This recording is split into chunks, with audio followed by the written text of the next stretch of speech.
Hi, my name is Edgar and welcome to my YouTube channel, Okay, so this is a good example when things are working just fine and then you get a hydraulic hose leaking. Hopefully I just have to tighten up that fitting there. When you think about building an off-grid farm, you picture peace and simplicity, not busted hydraulics, oil leaks. Okay, so I found an engine oil leak through this fitting here and head gaskets. But here's the truth. Heavy equipment is a blessing and a curse, Muddy off grid, eh? Muddy off grid, eh? YouTube channel videos are for entertainment purposes only. If you engage in any of the activities shown in the Muddy off grid, eh? videos, do so at your own risk. Consult an expert before operating any tools, machinery, etc. shown in the videos. I started this week just trying to build raised beds for the garlic. Halfway through, the backhoe's hydraulic hose popped loose and started leaking everywhere. Okay, for whatever reason it came loose. You can see that it moved even with my hand. I think I have to disconnect it from the other end. I'm not sure if it's the hose fitting that is loose or the actual cylinder. So if I cannot fix this hose, then I won't be able to spread. Well, I can spread the compost, but then I have to do everything by hand. All right, so I have to go and get an oil pan, put under there, take this hose off from the other end, which is not easy. It's this end here, and then it's clamped with this thing. They're not easy to work with because everything is so kind of old and hard, and anyway, I have to do it. I can't really not do it. Okay, I got my oil pan. Gonna put it under there, and then I'm going to disconnect that line from here. I managed to disconnect the hose. The good thing is I'm not losing a lot of hydraulic oil here. So this is a return line. It's not a high pressure line. That is a good thing. The high pressure one is the metal one here. If the high pressure hose breaks, you lose a lot more oil. I'm going to unplug this hose now from here. Okay, so I'm gonna put a smaller O-ring in there. This side doesn't need an O-ring. And then you have to be so careful so you don't damage the thread. Okay, it's going there nicely. Oh, there you go. Oh, okay. That's good. Now we tighten the heck out of it this time. I'm always afraid that I'm gonna break something here if I go too hard, but I can only use this small adjustable wrench because the other wrench that is bigger won't fit in there. More power to tighten this trick. And then now the other side. The other side, it's so hard to deal with. It's not even funny. Okay, there you go. The other side attaches to that hose there. You can see the hydraulic oil. So I managed to get the hose connected here. Okay.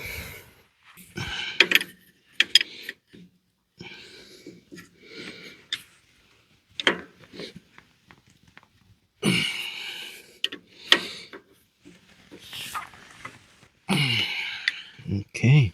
Okay, I managed to put it back on there. It cannot be tighter. Well, I guess it can be tighter, but not by much. So I'm gonna fire up the backhoe now and try and see if it leaks. Hit the subscribe button for more off-grid farm adventures,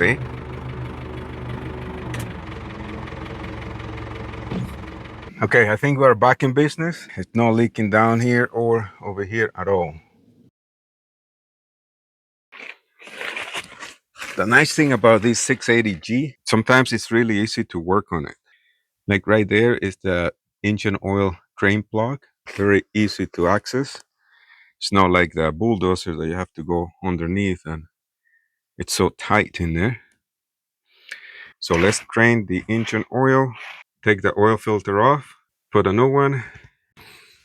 This is the engine oil that I use, 15W40. I use that for the tractor, bulldozer, and backhoe. Because this machine takes almost 3 gallons, the same as the bulldozer.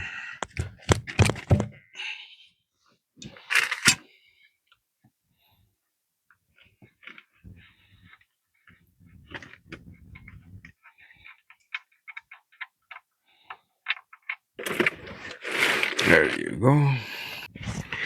This block is magnetic, and I always check to see if that there's no metal grinds in here, and it's clean. I always have an issue getting this oil filter out of here because it's really hard to get in there with your hands, and even if I get in there, it gets really tight in there, so I can't really loosen it up. And I got one of these, but I use this for my pickup truck, and this is too small. So, but even if I get the right size for it, I won't be able to fit it in there. So what I do is I use a long screwdriver. Obviously, it doesn't matter what kind of end it is.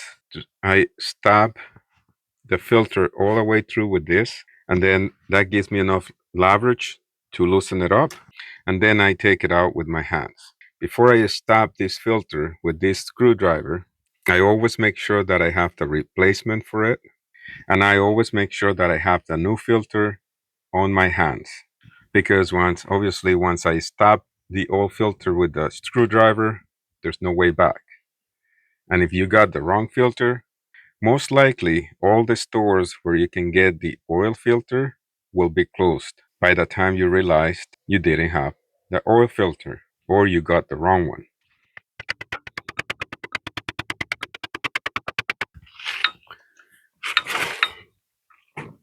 There you go. I moved it a little bit already. Okay, I think I can get it now. It's really hard on there. Just that it's so hard to get a good grip.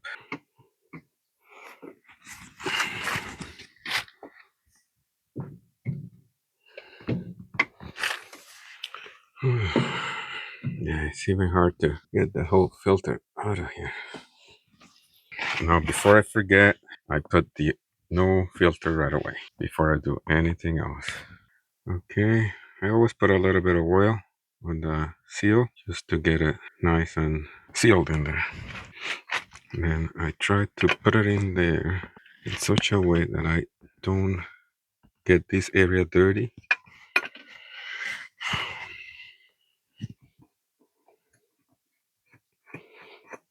Okay.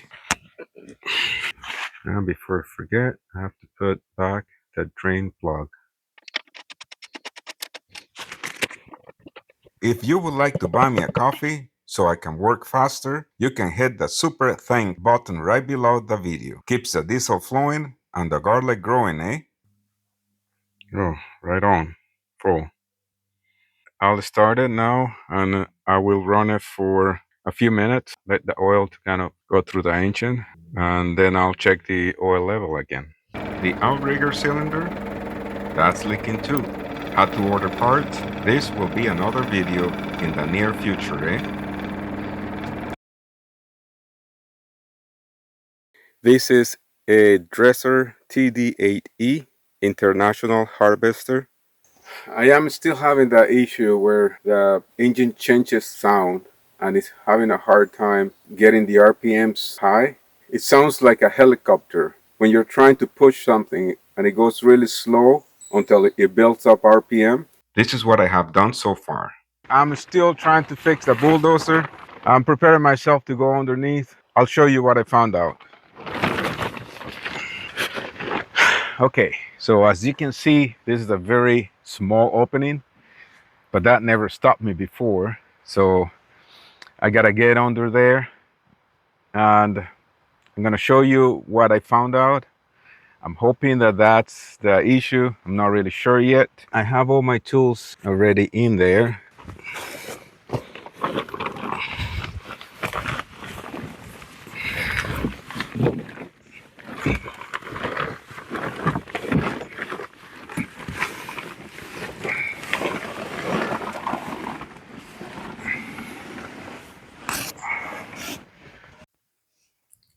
At first, I thought it was this hose here.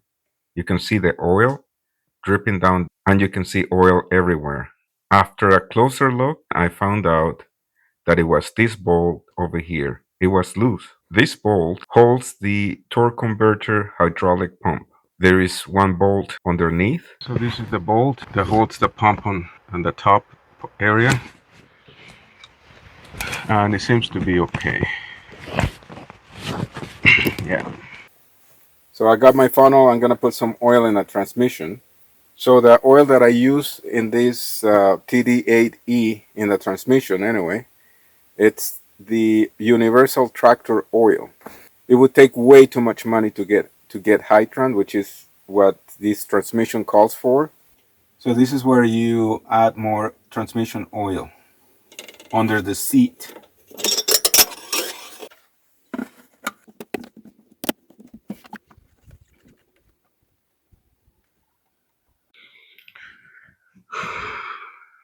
Okay, so I found an engine oil leak.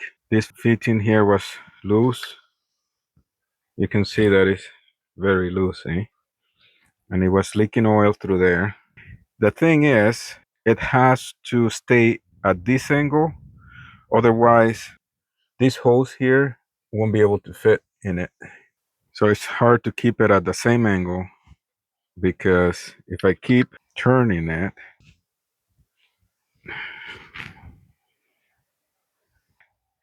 that's about it. Maybe I'll clean up more of these threads here. I have some paint, so maybe it'll go a bit further. And if you'd like to support the channel even more, you can join the Muddy Crew with memberships. You'll get badges, emojis, and you'll be part of the journey, eh?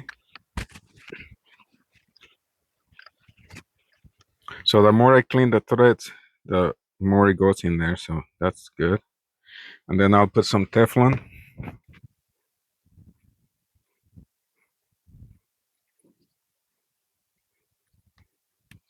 Well, hopefully that's enough.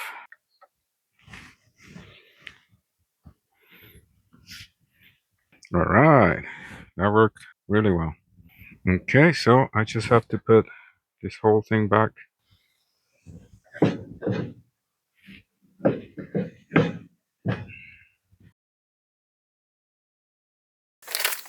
Fuel filters. These here are the two fuel filters. So there's a fuel valve that I need to close. That one back there.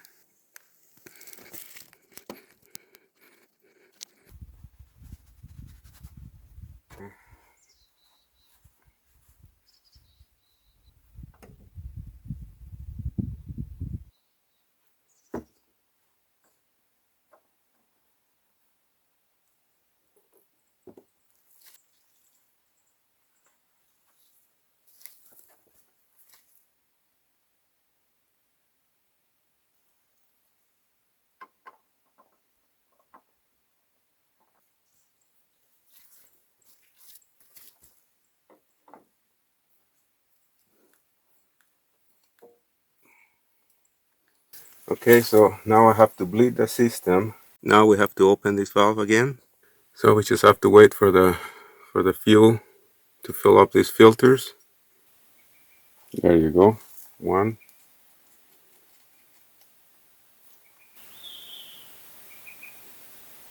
Oop, there you go. Okay, that's good.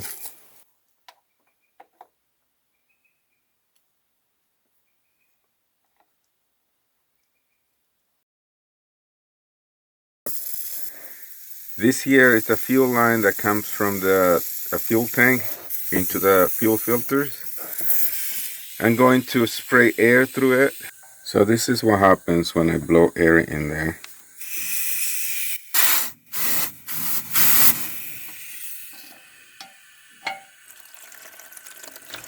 a strong flow, but then it kind of dies off. I'm not really sure if that's what is supposed to happen. Okay, I clean up the air filter with the air compressor. And after doing all that, the bulldozer is still having the same issue.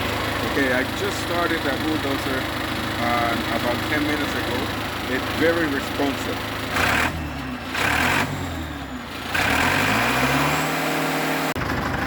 Okay, so I've been running the bulldozer for about 20 minutes. I've been pushing down trees and stuff. It was working just fine. Lots of power, fast, and no issues at all.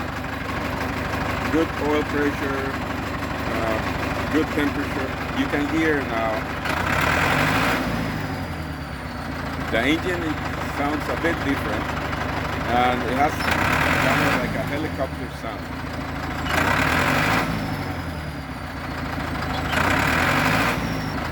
So if I leave the bulldozer sitting for about 5-10 more minutes, then it will work just fine for again 10-15 more minutes. All right, any help, it will be very much appreciated. Thank you. I got an injector tester, and that it's going to be another video, eh? And the tractor?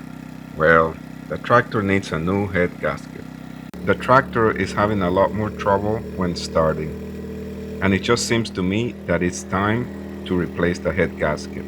But the head gasket is going to wait until next year, maybe in the springtime, eh? I knew that the tractor needed the head gasket to be replaced. I could see a bit of bubbles coming through the radiator. I decided to use one of those products that you pour in the radiator to stop leaks. And after that, the tractor got better. For a while anyway. I am definitely learning more than I ever expected about hydraulics, engines, and patience. Some days, it's overwhelming. I'm not gonna lie, eh?